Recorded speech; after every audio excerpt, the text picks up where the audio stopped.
Welcome back to Bazooka Kickboxing. In today's episode, we're going to use our kicks to set up our punches. Traditionally, we go punch to kick. The small change of using your kicks to set up your punches can help you get those knockouts.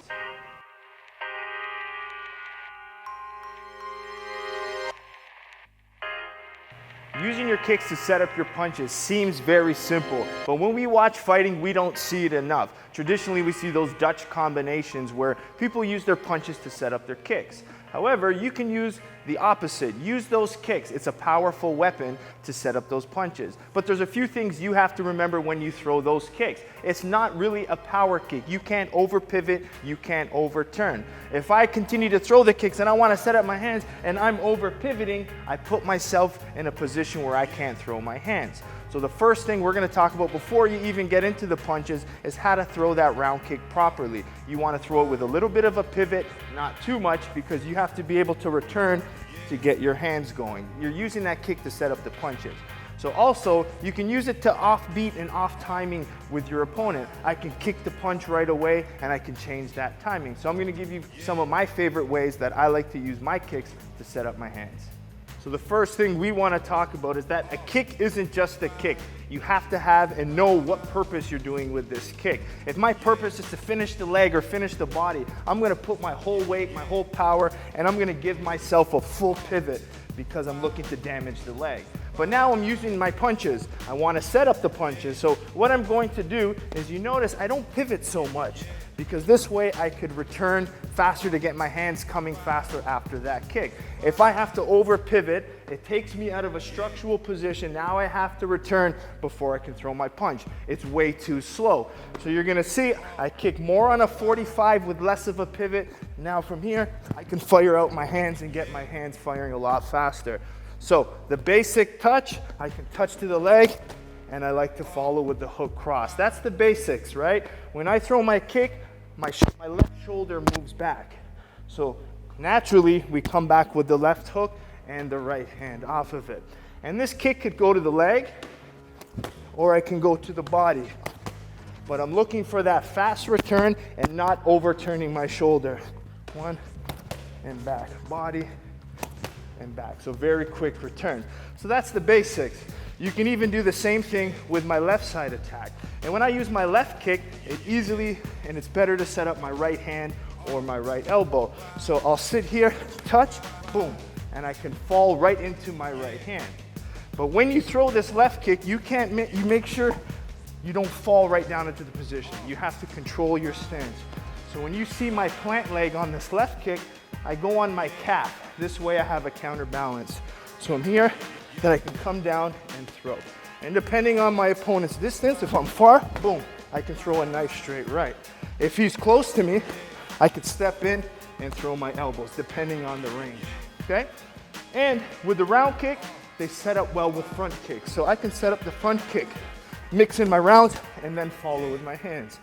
So again, right kick easily sets up the hook to the rear straight, left kick, right hand, left hook.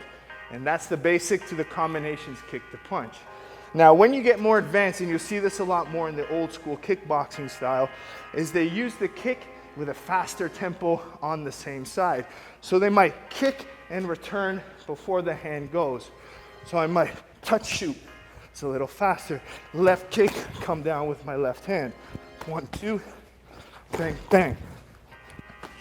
So now you can mix them up, where I can go low kick into the hands, and they're all setting up different strikes. So an easy way to work this drill is to have a partner. And what I really like to do is this drill without shin guards. And I know a lot of people who watch the video always ask why I'm not in shin guards.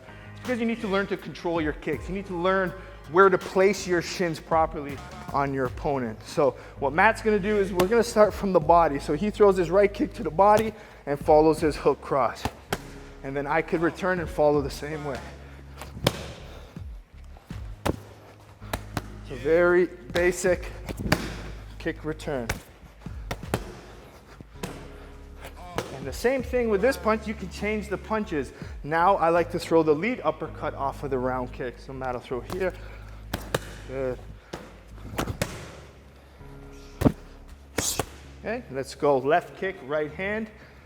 So go left kick, right hand, left hook. Okay, very simple. Remember, you can build any combination you want off of these.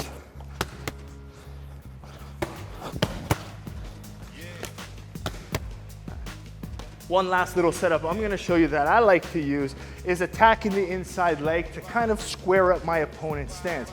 Especially if my opponent has a side really linear and it's hard to open up their body, you can use that inside leg kick to square up your opponent's shoulders. So now I have a square shoulder, I can come with an uppercut, I can come with a big overhand right or a straight hand.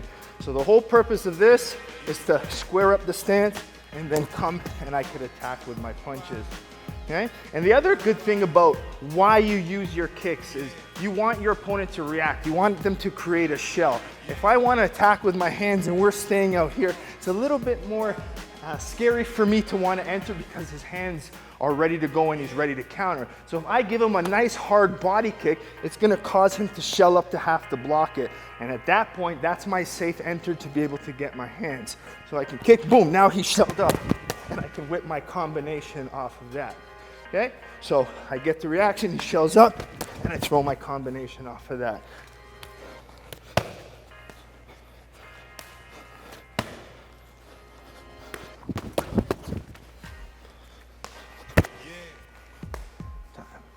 As a kickboxer who really likes to change up his combinations, it's really frustrating to watch guys in MMA and kickboxing only rely on punches or kicks separately. So you got to put them in combinations, and always we see the same types of combinations, 1, 2, 3, low kick, jab, low kicks.